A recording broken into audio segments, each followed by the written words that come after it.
हाँ जी भाई साहब। नमस्कार, शारदा भाभी का घर यही है?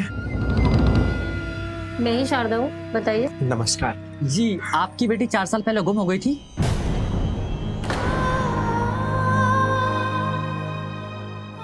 आपको कुछ पता चला उसके बारे में? जी, ये वही है ना?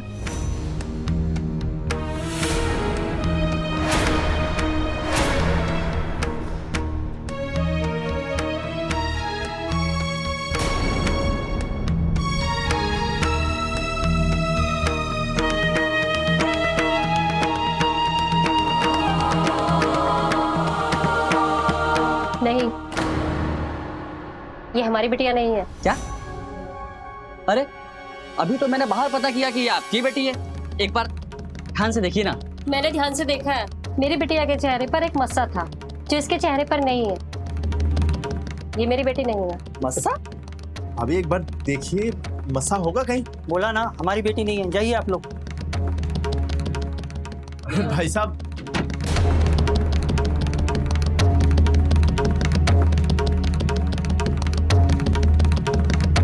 चलो।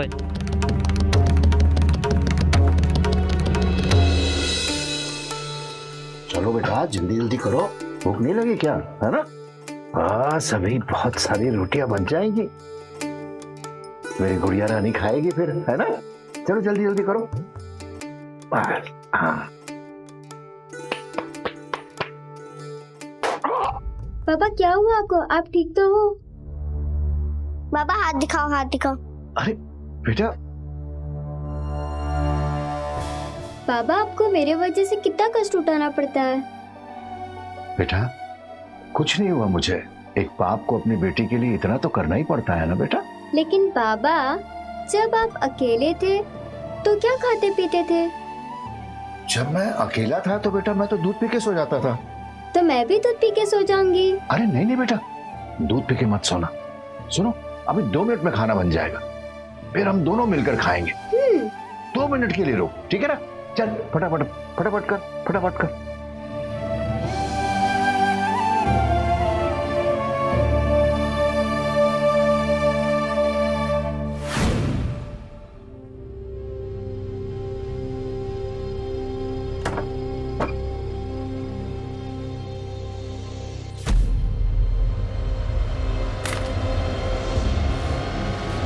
शादी क्या था? जिंदगी भर बेऔलाद रखना थी मुझे, हाँ?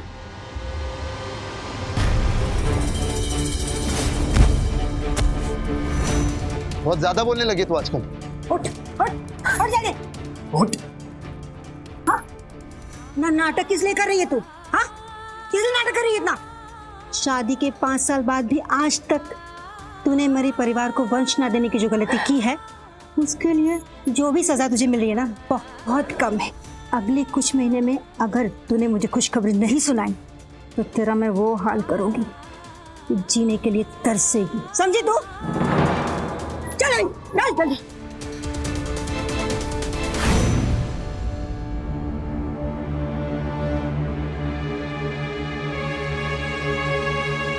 देखो माँ, अब बहुत हो गया। अब मैं प्रतिमा के साथ और नहीं रह सकता। मुझे यकीन हो गया इस बात का, वो मुझे औलाद नहीं दे सकती है और मैं बिना औलाद के नहीं बनना चाहता। ठीक है, पर तरीके से उसे निकालना भी तो पड़ेगा ना बेटा। डाइवोर्स देना होगा।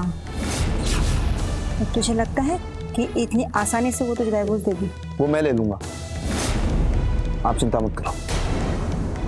ठीक है, तो डाइवोर्स का पेपर रेडी कर, मैं तेरे लिए दूसरी लड़की ढूंढना शुरू करती।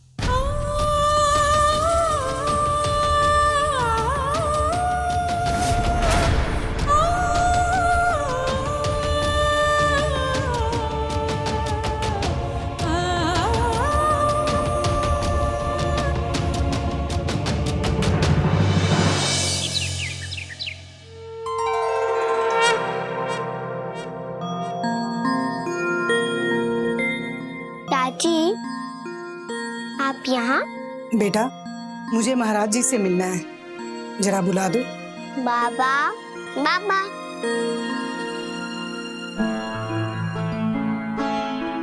प्रणाम महाराज। प्रणाम। कहिए। मैं यही पास के गांव से आई हूँ। मेरा नाम शांति है। महाराज जी, मुझे आपको अपनी कुंडली दिखानी थी। अच्छा अच्छा, बैठिए। बैठिए। महाराज जी,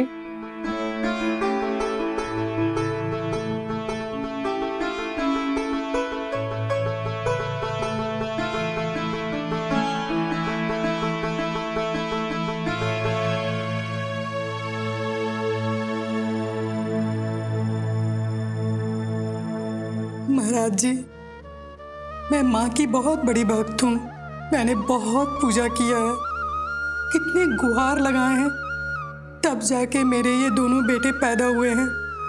इन्हें पाल पोस कर बड़ा किया, किसी चीज की कमी नहीं होने दी महाराज। और जब आज मेरे पति मर चुके हैं तो मेरे दोनों बेटे मुझे भाड़ समझते हैं। दोनों बेटे में से कोई मुझे रखना नहीं चाहता है महाराज।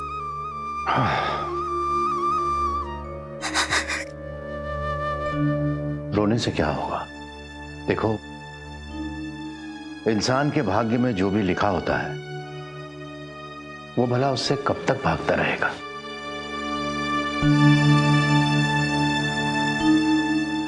एक ज्योतिष के तौर पर जहां तक मुझे दिखाई देता है तो मैं यही देख पाता हूं कि आपके बेटे और उनके वंश का सुख आपके भाग्य में नहीं है।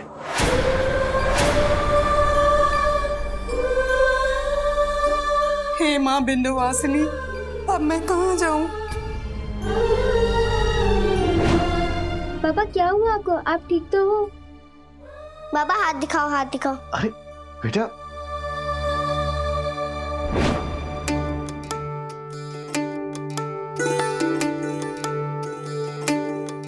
आप रोइए मत। आप चाहे तो यहाँ रह सकती है। बाबा को एक बहन मिल जाएगी, मुझे एक बुआ और आपको एक परिवार मिल जाएगा।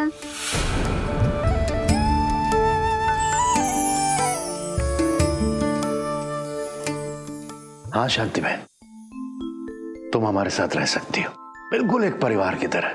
बस मुझे इतना ही कहना है कि हमारी इस नटखट बिटिया का पूरा ख्याल रखना।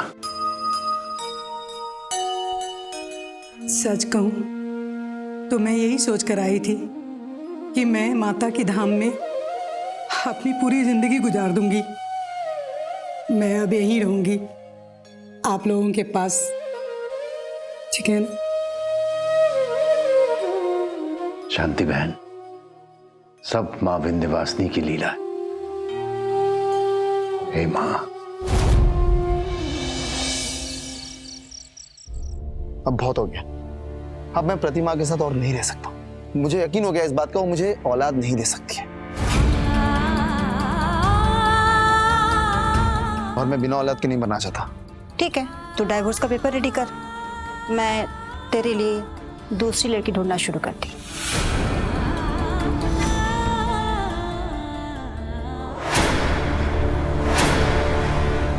क्या हो गया? मुझे आपसे कुछ बात करनी है। तो बोलो। अब सच में मुझे तलाक दे देंगे? तो और क्या करूं मैं? कोई ऑप्शन नहीं छोड़ा ना तुमने मेरे सामने। और मैं औलाद नहीं बनना चाहता।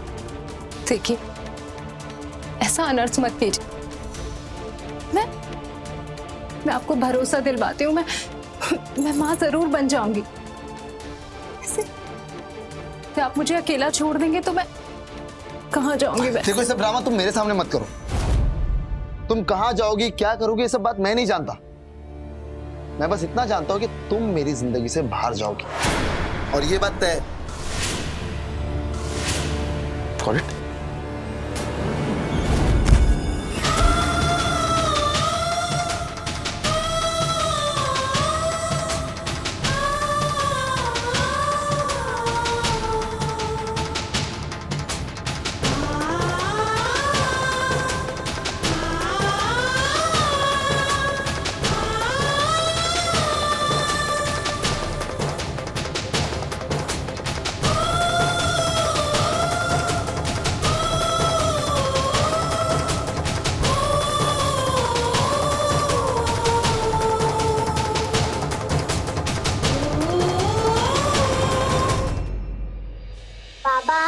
देखो आज बुआ ने कितने तरह तरह के पकवान बनाए हैं। हाँ बेटा, तुम खाओ ना। ये लो खाओ। स्वाद अच्छा है ना? पापा स्वादिष्ट है ना? बहुत स्वादिष्ट है। अरे इसीलिए तो मैं आज 2 के बजाय 4-4 रोटियां खा रहा हूं बेटा।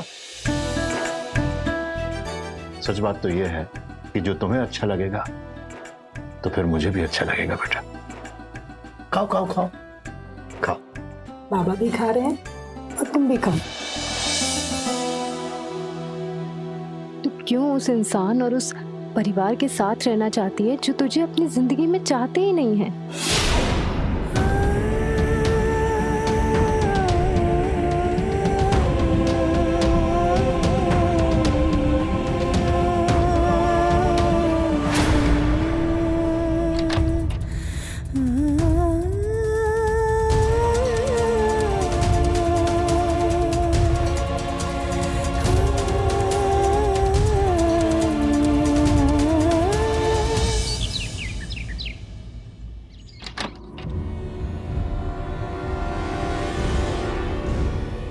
विनोद, विनोद, हे विनोद, उठना।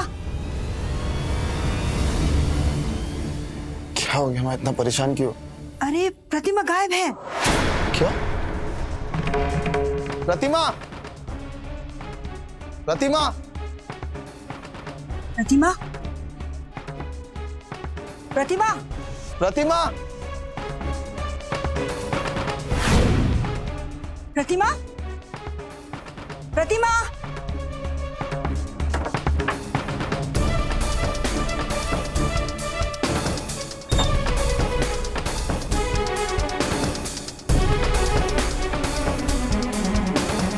मैंने पूरा घर ढूंढ लिया, सुबह से घर पे नहीं है वो।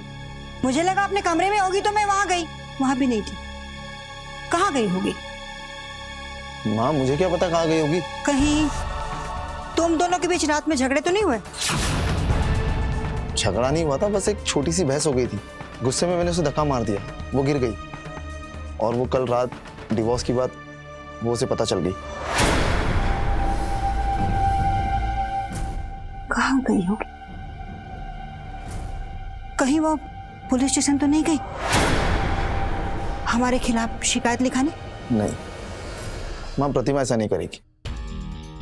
हो सकता है वो अपने भाई के घर गई हो, ये पॉसिबल है। नहीं, वो मायके नहीं गई होगी। पहले भी उसे हमने कितनी बार भला बुरा कहा, मारा पीटा, लेकिन वो इस तरह से मायके कभी नहीं गई है। ये ना कुछ और बात है। मैं एक काम करता हूँ, मैं सौरभ को कॉल करता हूँ, उससे पूछ लेता हूँ। आप चिंता मत करो। हाँ, ये ठीक रहेगा।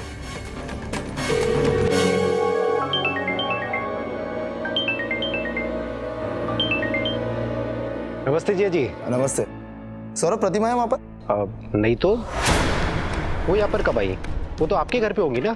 हाँ मतलब घर पे ही थी, पर अचानक सुबह कहीं चली गई। मुझे लगा शायद तुम्हारे घर आई हो, इसलिए तुम्हें फोन लगाया। ऐसी कोई बात नहीं, मैं देख लूंगा। और बाकी सब बढ़िया? सब बढ़िया जिया जी। ठीक है, अपना ख्याल रखना। जी जी, आप भी रखिएगा अपना ख्याल।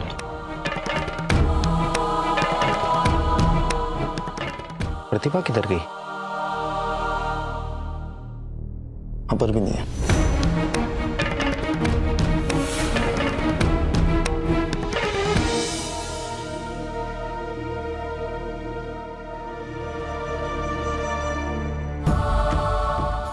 मुझे यकीन हो गया इस बात का, वो मुझे औलाद नहीं दे सकती है।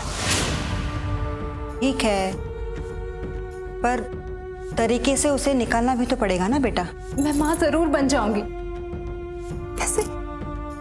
से आप मुझे अकेला छोड़ देंगे तो मैं कहाँ जाऊंगी? देखो ये सब ड्रामा तुम मेरे सामने मत करो। तुम कहाँ जाओगी, क्या करोगी, ये सब बात मैं नहीं जानता। मैं बस इतना जानता हूँ कि तुम मेरी जिंदगी से बाहर जाओगी। एक औरत के लिए सबसे बड़ी खुशी का दिन वो होता है जब वो माँ बनती है। और अगर मेरे जीवन में ये दिन कभी आने ही नहीं वाला तो मैं जिंदा रहकर क्या करूंगी? इससे बेहतर तो यही है कि मैं अपनी जिंदगी को खत्म कर दूं।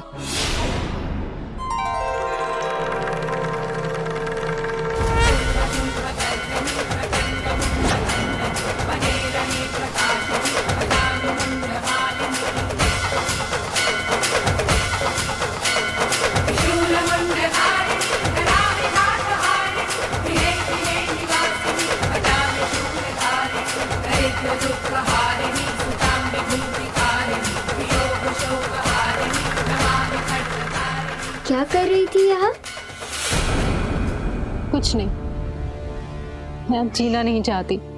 क्यों? ऐसा क्या हुआ कि तुम जीना नहीं चाहती?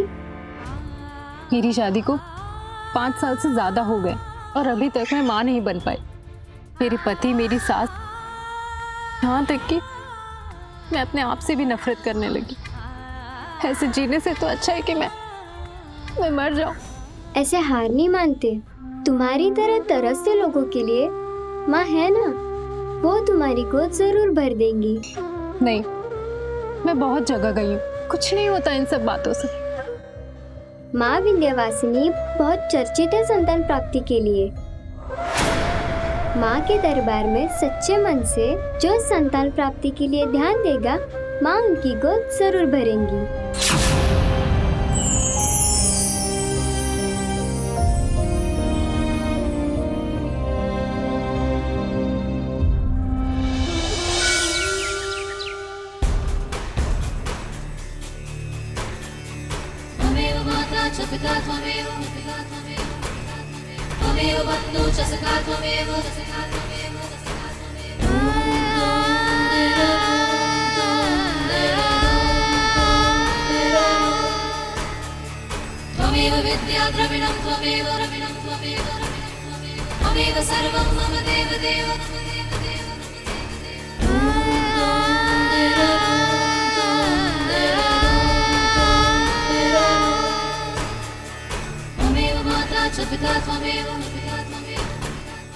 चलो, आज मैं भी तुम्हारे साथ माँ विंध्यवासिनी के आगे धरना देती हूँ, ताकि माँ तुम्हारी मन्नत अवश्य पूर्ण करे।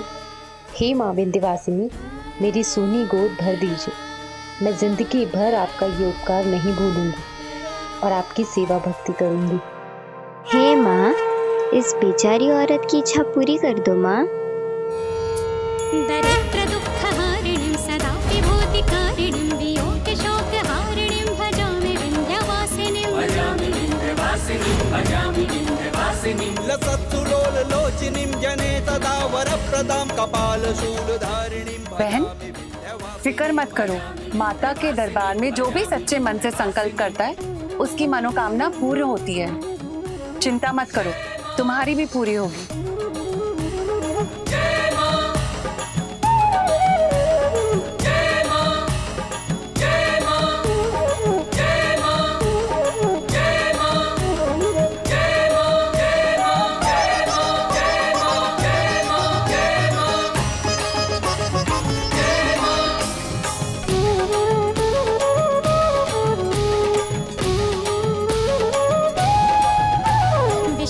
शिष्टकारिणीं विशालरूपधारिणीं महोदरे विलासिनीं भजामि विंध्यवासिनीं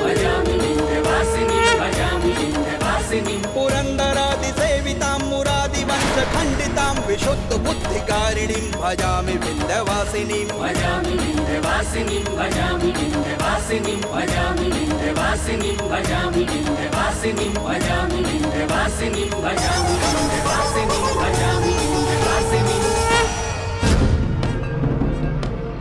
जिया जी, जिया जी,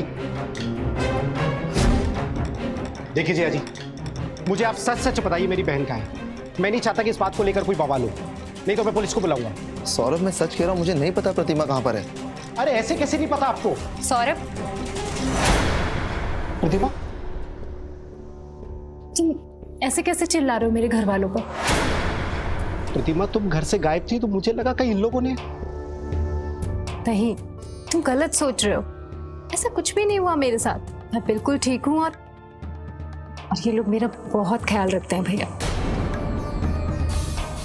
पर तुम बिना बताए किसी को गई कहाँ थी? वो मैं माँ विंध्यवासिनी के दरबार में गई थी। दरअसल मेरी एक सहेली ने कहा था कि माँ के दरबार में जाने से ना सारी मुरादें पूरी हो जाती, इसलिए।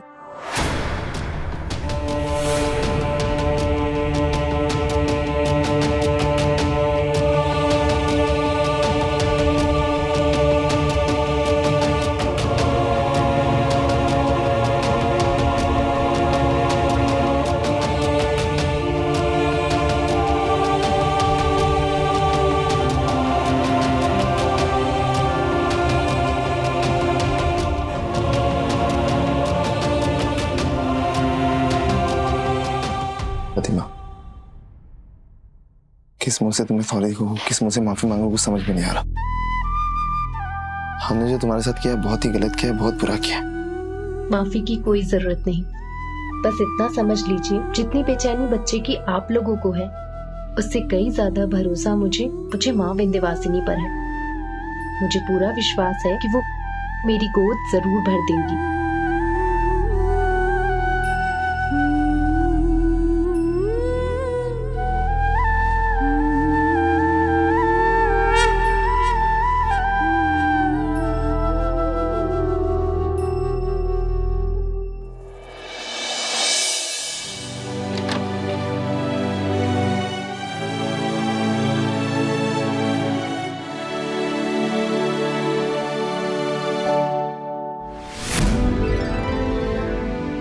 Positive, you are pregnant.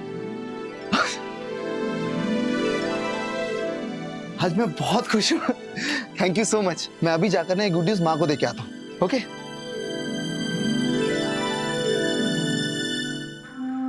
हे माँ विंध्यवासिनी, आपको मेरा कोटि कोटि धन्यवाद। आपने मेरी गोद भरकर मुझे एक नया जीवन दान दिया है माँ। मैं जिंदगी भर आपकी पूजा अर्चना ऐसे ही करती रहूंगी। बस मुझ पर और मेरे परिवार पर अपनी कृपा दृष्टि ऐसे ही बनाए रखिएगा।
सुधा, हम तुम्हारे लिए एक बहुत अच्छा तोहफा लेकर आए हैं। जल्दी दिखाओ क्या लाए हो। अरे रुको रुको, खाते हैं। खुल जा सिम सिम।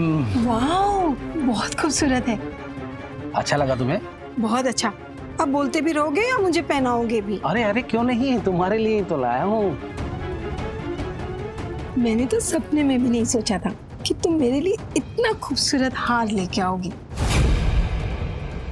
अरे सुधा रानी, ये तो कुछ भी नहीं है तुम्हारे लिए। हम अगली बार तुम्हारे लिए ना सोने का चमचमाता हार लेकर आएंगे। बस एक बार हमारी शराब का ट्रक बिहार पहुंच जाए सकुशल और अनलोड हो जाए। अरे हो जाएगा, जरूर हो जाएगा। फिर देखना, इस घर में सभी ऐशोआराम की चीजें होंगी हमारे पास। और हम ना एक बड़ी सी गाड़ी भी लेंगे।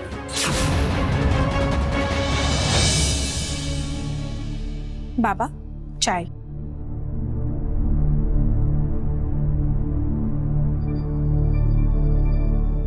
ये हार असली है या नकली? असली है, उन्होंने दिया है मुझे।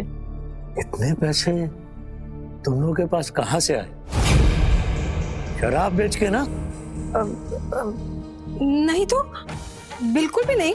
देखो, मैंने तुम लोगों की सब बातें सुनी।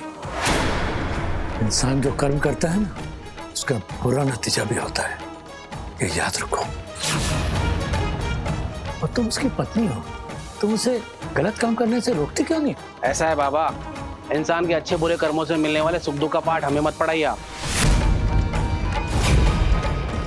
मैं पाठ नहीं पढ़ा रहा हूं, समझा रहा हूं। बाबा, अपना उपदेश ना आप अपने पास ही रखो।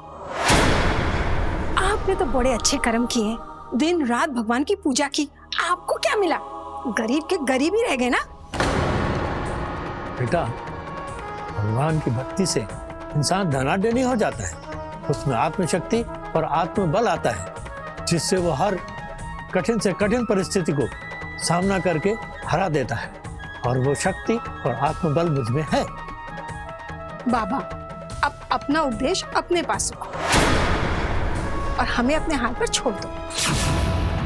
चाय पीजिए। देखो, याद रखो, ये तो बुरा कर्म करोगे सजा मिलेगी। हे माँ विंध्यवासिनी, इनको सद्बुद्धि देना और इनका भला करना। क्या हुआ? हमारा ट्रक पकड़ा गया, पुलिस ने सारा माल जब्त कर लिया। हे भगवान, अब क्या होगा? ट्रक छूटेगा नहीं क्या? नहीं, तुम ये सब बातें छोड़ो, मैं पहले बहुत टेंशन में हूँ। हमें बाहर चलना है, वो तुमने बैग पैक कर लिया ना? हाँ। चलो चलो जल्दी चलो।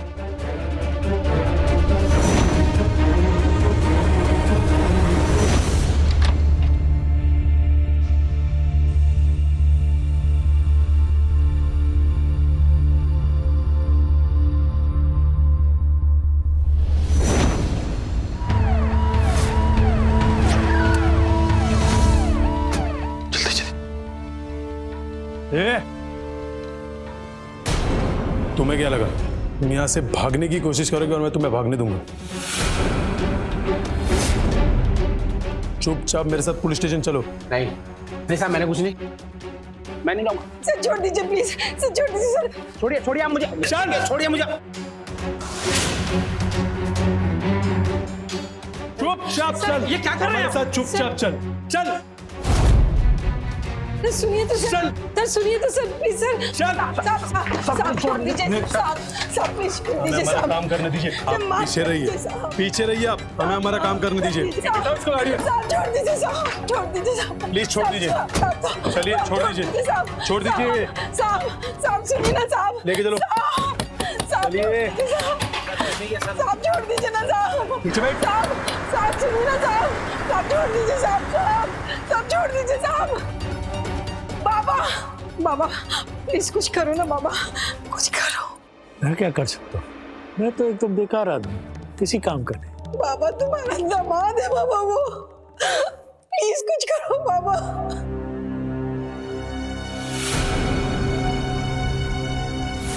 कितना ही अच्छा हो यदि मैं बादल बन जाऊं, नीले नीले आसमान में इधर उधर मंडराऊं। कुमारी, तुम सिर्फ पढ़ रही हो या कुछ याद भी है तुम्हें? याद है ना, लीजिए सुनिए। सुनो। कितना ही अच्छा हो यदि मैं बादल बन जाऊं, नीले नीले आसमान में इधर उधर मंडराऊं। जब भी देखूं सूखी धरती झट पिघल मैं जाऊं। गर्मी से तंग लोगों को ठंडक में पहुंचाऊं। खुशी खुशी गड़गड़ करके छम छम बूंदे लाऊं। इसीलिए तो कहती हूँ बादल में बन जाऊं। देखा, याद है ना? वाह, तुम्हें तो सब याद है। अभी आगे पढ़ो।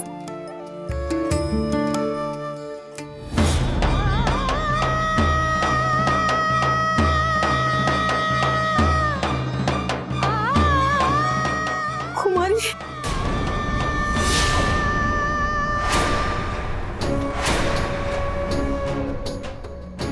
मेरे पति को बचा लो, उनको पुलिस पकड़ के ले गई है। पुलिस? लेकिन क्यों? वो शराब का कारोबार करते थे, उनका ट्रक पकड़ा गया। बचा लो मेरे पति को। ये तो एक दिन होना ही था, जबकि भगत जी ने आप लोगों को मना किया था, तो आपने उनकी बात इसलिए नहीं मानी क्योंकि आप पूरी जिंदगी मेहनत करके उनकी तरह गरीब नहीं रहना चाहते थे। बाबा कहते थे कि माँ, पिता और गुरु को व्यवहार कसौटी पे नहीं तोला जाता। अगर उनसे कोई गलती हो गई हो तो उसको गिनाने के बदले उसको माफ कर देना चाहिए। मुझे माफ कर दो, आप सही कह रही हैं। हमें बाबा की बात माननी चाहिए थी। मैं वादा करती हूँ आइंदा मेरे पति कोई भी गलत काम नहीं करेंगे। बस एक बार आप उन्हें बचा लीजिए, एक बार बचा लीजिए उन्हें।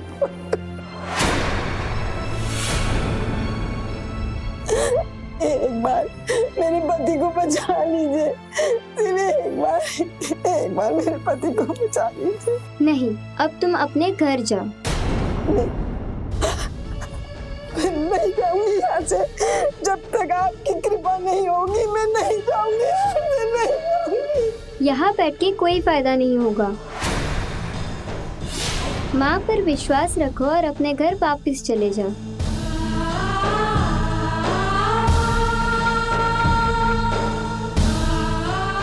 अच्छा ठीक है, आप कहती हैं तो मैं जाती हूँ।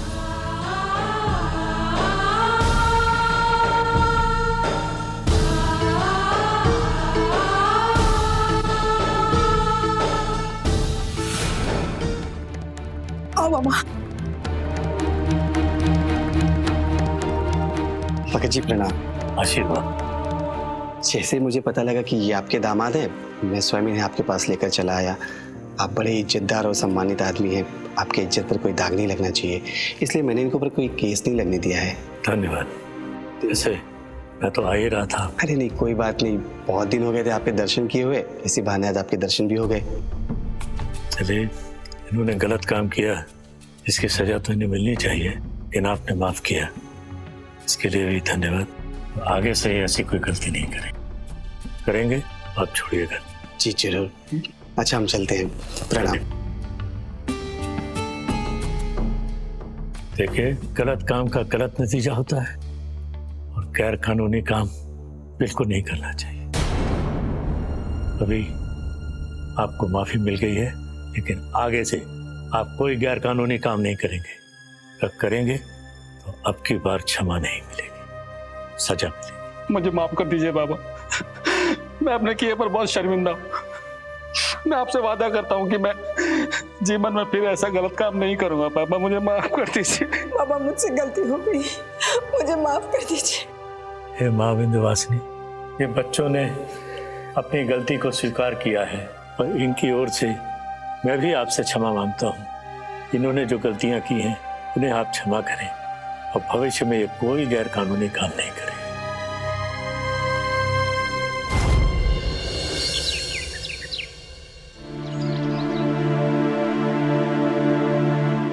क्या सोच रहे हो? सोच रहा हूँ सुधा कि आज तो बाबा की पहचान ने हमें बचा लिया। अगर वो लोग हमें जेल में डाल देते तो लंबे समय तक तो हम जेल में ही रहते। तुम्हारी जान बाबा के पहचान ने नहीं, कुंवारी की चमत्कार ने बचाई है। कुमारी? हाँ, मैं गई थी ना कुमारी के पास, उसके आगे हाथ जोड़े विनती की कि एक बार तुम्हें रिहा करा दे, और देखो आज तुम इतने बड़े केस से रिहा हो गए।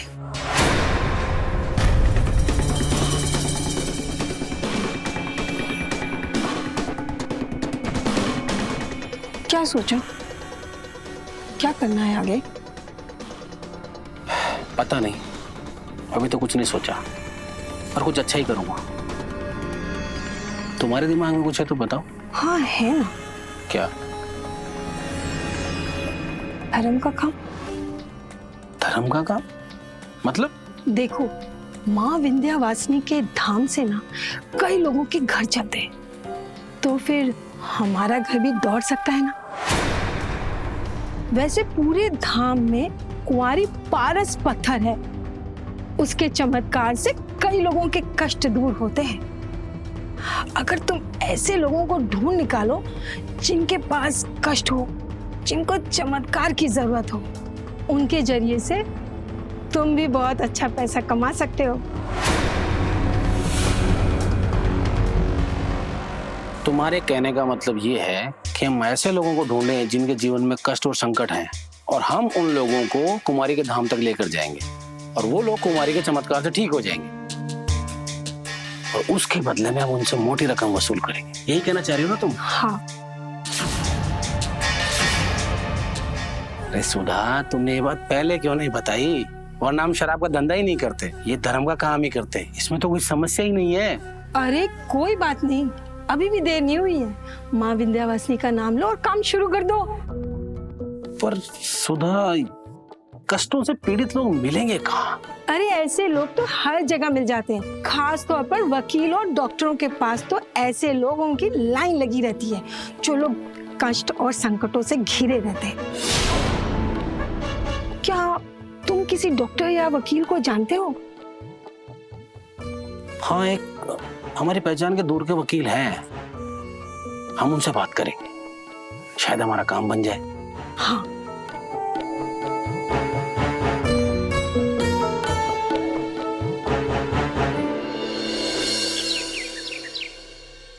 अरे सुधा, हाँ क्या हुआ? अरे क्या काम बताया है तुमने? मैंने एक पार्टी सेट की है, कल हमें 30,000 मिल जाएंगे एक ही झटके में। देखना सुधा, अगर हमारे पास इसी तरह से पैसा आता रहा ना, तो जो हमारा आलीशान जीवन जीने का सपना है ना, उसको पूरा होने में ज्यादा समय नहीं लगेगा। सच बोल रहे हो? इसका मतलब हमारे पास बहुत पैसा आने वाला है। हमारे पास गाड़ी होगा, बंगला होगा। क्या हुआ? धीरे, एक बात याद रखना सुधा, इस बार हमारे काम की भनक बाबा को बिल्कुल नहीं लगनी चाहिए। बिल्कुल नहीं लगेगी, बिल्कुल नहीं लगेगी। हे माँ विंध्यवासिनी, तुम्हारी कृपा इसी तरह हम पर बनी रहे, बस यही चाहते हैं हम।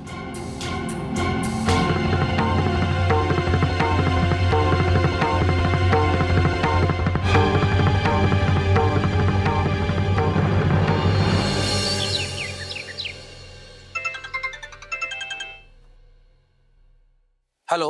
हाँ रणधीर। हाँ वकील साहब। सब इंतजाम हो गया ना? कोई कमी नहीं रहनी चाहिए। हाँ हाँ, सब तैयारी हो गई। आप पहुंचिए ना, मैं आपको रास्ते में ही मिलता हूँ। हाँ हम लोग निकल चुके हैं, बस 15-20 मिनट लगेगा पहुंचने में। हाँ हाँ पहुंचिए, मैं आपको रास्ते में मिल जाऊंगा। Okay bye. सुधा, क्या हुआ? अरे भाई हमें निकलना है, फोन आया है। हमें रास्ते से कुछ सामान भी लेना है, फ्रूट लेने हैं, मिठाई लेनी है और भी बहुत सारे सामान लेने हैं। चाय तो पी लो कम से कम। तुम्हारी चाय पीना, तो नाश्ता तो कर लो कम से कम। अभी नाश्ता वास्ता कुछ नहीं, हम निकल रहे हैं, मैं जल्दी में।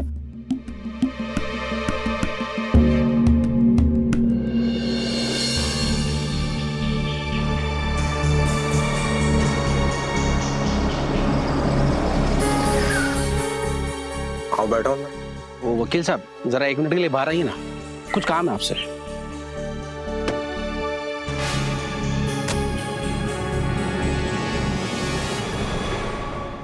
बोलो क्या बात है?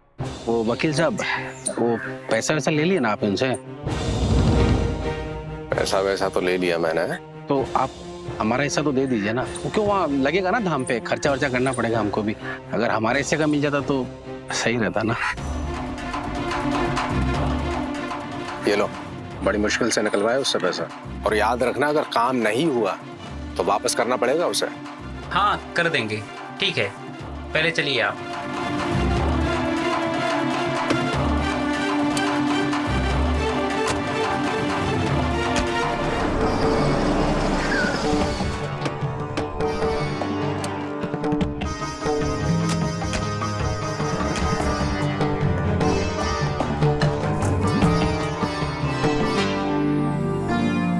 अरे वकील साहब, आप लोग यहीं बैठिए, मैं अंदर जाता हूँ। मैं बुलाता हूँ आप लोगों को, बैठिए ना।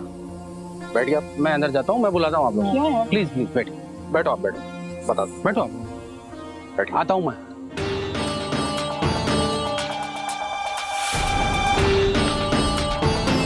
काकी, काकी कुमारी कहाँ है? कुमारी अपने कमरे में सो रही है, बैठिए आप। ठीक है।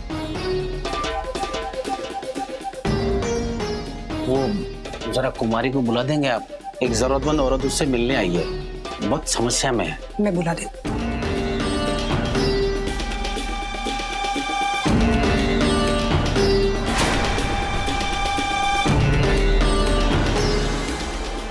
कुमारी बेटा, कुछ लोग तुमसे मिलने आए हैं, समस्या बता रहे हैं। बुआ आप उन्हें बोल दीजिए ना कि थोड़ी देर रुके, मेरे सिर में बहुत दर्द हो रहा है। ठीक है बेटा, बोल देती हूँ मैं।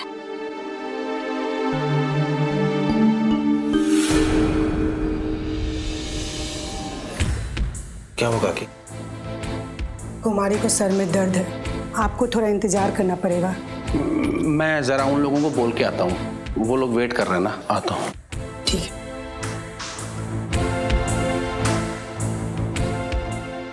वकील साहब, थोड़ा सा ना समय और लगेगा।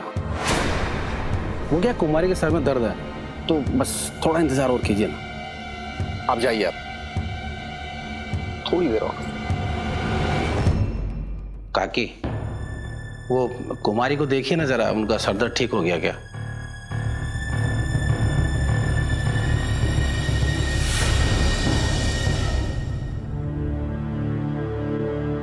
कुमारी बेटा, कुछ आराम महसूस कर रही हो? नहीं बुआ, आप उन्हें बोल दीजिए ना कि थोड़ी देर इंतजार करे। ठीक, बोल देती हूँ मैं।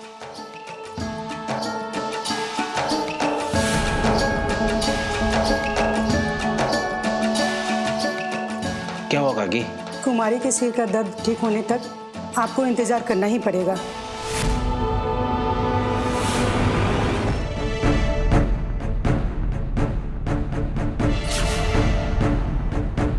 वकील साहब, ये क्या हो रहा है?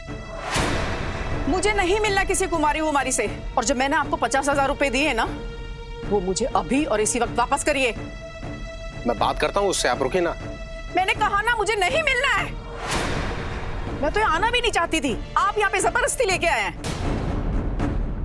चलिए अभी और इसी वक्त, मुझे नहीं मिलना किसी से। अब 2 मिनट दीजिए मुझे, मैं बात करता हूँ अभी। रणधीर, रणधीर,